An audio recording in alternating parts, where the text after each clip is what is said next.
This is Mark Silverberg with Agaville. I'm here with JM, and how do you pronounce your last name again? My last name is pronounced Erlendson, so it's Erlendson. Erlendson. Yeah, I know the JM. I don't know the Erlendson. It looks a little different than it's Yeah, pronounced, but thank you for asking, my friend. It's a yeah. pleasure to be here. Great. So Sing Festival's coming up. Tell me, Yeah. explain to people who have never heard of the Sing Festival. What is it, and what do you have sort of lined up for this year? Or can you not tell me that? Oh, of course. No, my Okay. goodness. If I couldn't tell Of you it's that, we would a be really screwed. secrecy. It's happening in only a couple of weeks. No, my goodness. So, for those of you who haven't heard of Sing Toronto or the Sing festivals in general, there are actually a couple of them now. Sing Edmonton and Sing Vancouver also exist. We are a Canadian a cappella festival organization. This is our 13th year. It's our 13th festival. We've been around for quite a while, and the whole purpose of things, we saw things up in Canada. You know how we love to copy the US, and we love to learn and grow from Europe. I mean, we saw a lot of the things that were happening down, with Boss, with LAAF, with LACF, with Aarhus, with Black Forest Voices, with all these festivals around the world. We realized there was nothing like that in Canada, and nothing like that in Toronto, Mhm. which for years had been a hotbed of Canadian a cappella. We see groups like the Nylons that came out of it, Cadence that came out of Right. Canada, a real influencer on the global a cappella stage. So we built something from nothing. We got together in a room and made the Sing Festival. The purpose really threefold. Number one is, of course, we care about the future of a cappella. We wanted to help nurture and grow the talent we have in Canada into something that could go through university to post-collegiate to even professional a cappella. And we've seen that happen over 13 years. People who were once like literally school kids in our a cappella workshops are now running semi-professional groups. It's unbelievable. Yeah. The second is to inspire existing talent, to bring groups who are semi-professional or just casual, having fun singing a cappella, to help showcase some of the best we could find in the world, to inspire and get to grow their involvement in the community. And the third is to introduce the public more to a cappella, making the conversation more mainstream. Toronto has done so much to put music and arts at the forefront of what it does as cultural activities. Why not a cappella too?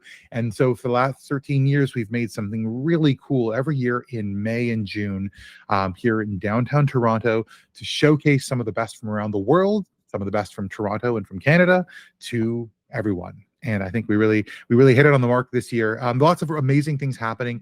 You can catch a ton of information about that at singtoronto.com.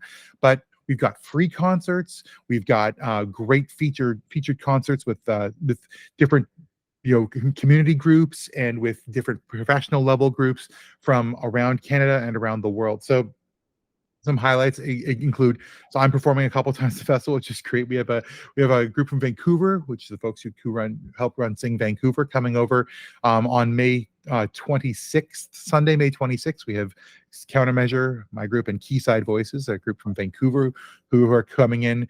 We've got a virtual film screening. One of the things we'd like to do is branch out into multimedia, and we had a film festival, and we're doing a screening of that on May 27th with our ACCA Film What do you mean a Festival. film festival? What? Yeah, What?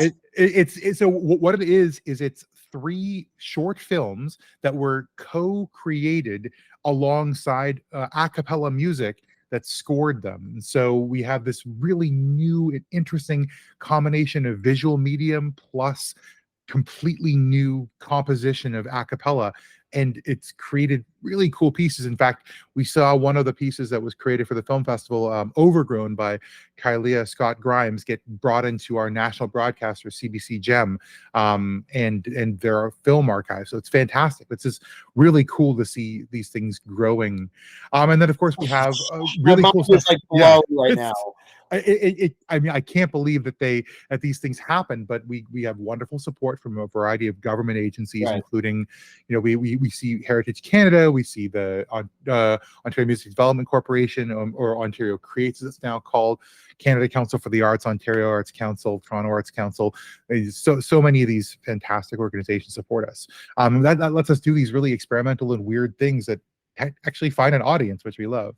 Yeah. We have, of course, on Tuesday we have a really cool show, an event with Sing with Ukraine, the Kosa Choir, which is a Ukrainian group focused on, obviously with the things Right. that are going on over there. It's really good to feature those voices, as well as a really cool crossover between a cappella and sort of bringing in the members of the community, expanding it out to beatboxing.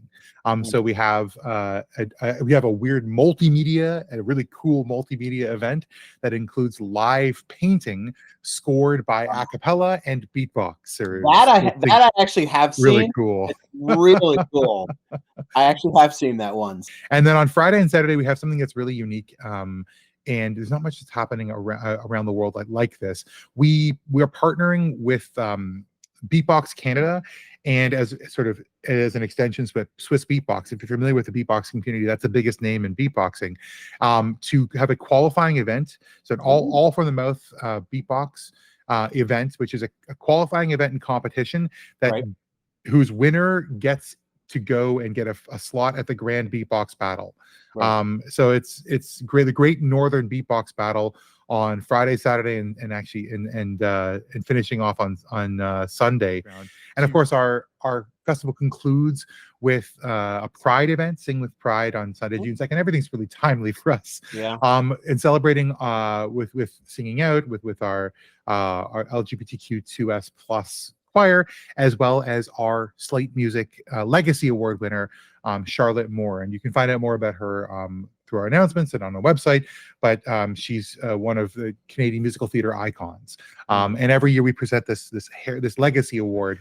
But it's just a little bit over a week of amazing programming, all here in downtown Toronto. We have people flying from all over the world, and we have online virtual workshops. Now, Sing is very different than a festival here in America, because in America we tend to keep it in one building. Yes, Sing is all over the place.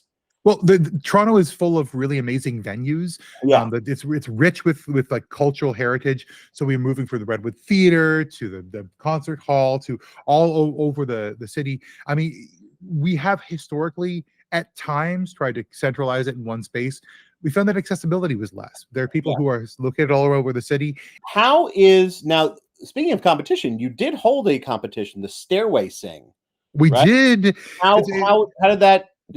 Was that finalized? Do you know who won? Is that like what? Yeah, we have some of those. I don't know offhand. Those are some things we can find out in singtoronto.com. But we do host these sorts of like online, submission competitions style things, just for people to have a little bit of fun submitting themselves and the work that they do, particularly when folks can't get to Toronto.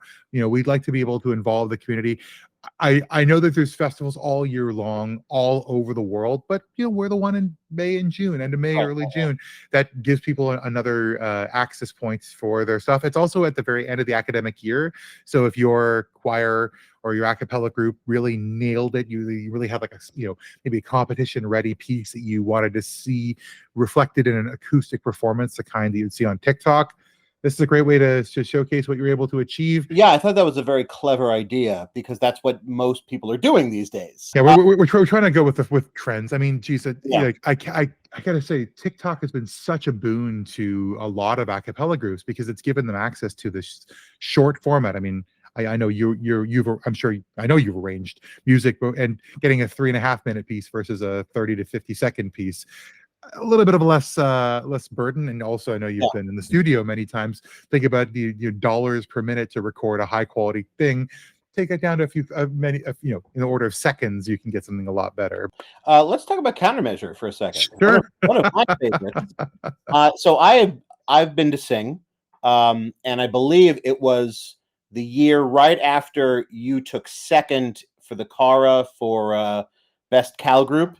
And I was so angry, because your your first album was like one of those mind-blowing listens. Thank you. It changed me. It really changed. I still listen to it.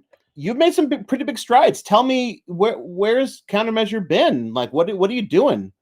Well, so Countermeasure is, I mean, First of all, Aaron Johnson is our musical director, our composer, our arranger, the sort of the everything bucket of what goes into the generation of new music from Countermeasure. When I say new music, I do mean new music. He is a composer, and the vast majority of pieces that you'll hear at a Countermeasure show are originals.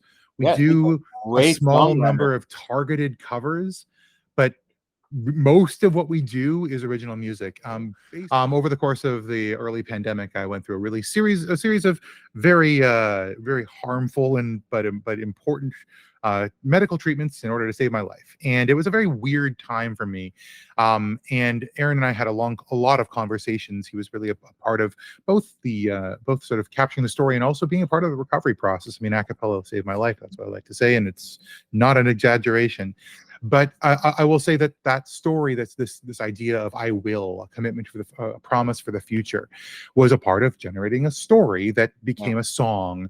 And it's also interwoven with other people's stories, you know, as they struggled through the lockdowns and sort of coming to terms with the new realities and their families and their needs and their lives that had been upset, you know, the promises they'd be made to ourselves and each other. I will. So this became a song called I Will, featured in our latest album and in our show.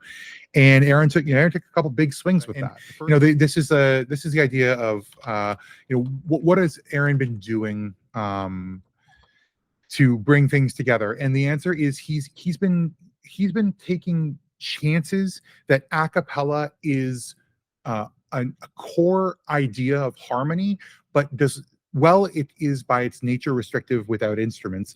You can see conventional instrument as a voice. And so with Guest Sessions Volume 1 and our upcoming Guest Sessions Volume 2, he took a single instrument and added it to the mix of voices to create another texture, an interesting addition to what a conventional a cappella group would sound like. So on Guest Sessions Volume 1, we had a viola player, a cello player who added an interesting cello, like looping cello combination of sounds that would be something that humans could fake, but his aesthetic choices were interesting. So Sing starts when? Technically, our first event, our fundraiser for some of our people is tonight. But it's mostly for some of our donors and as a fundraiser for people who want to come out to Nickel 9 Distillery tonight, May 14th, but I don't think that's published by then. But our first free outdoor concerts at the Distillery District in Toronto is featuring Peter Road Pop, Lala Noel, Quayside Voices, Free Play, Press Gang Mutiny, is on Saturday, May 25th.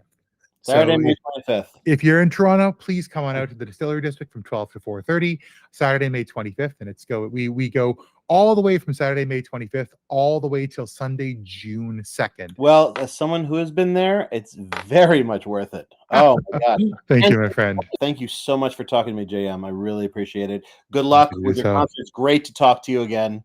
It's all right. Great to see you. Likewise, friend. Thank you so much. All right. Bye-bye. Bye-bye.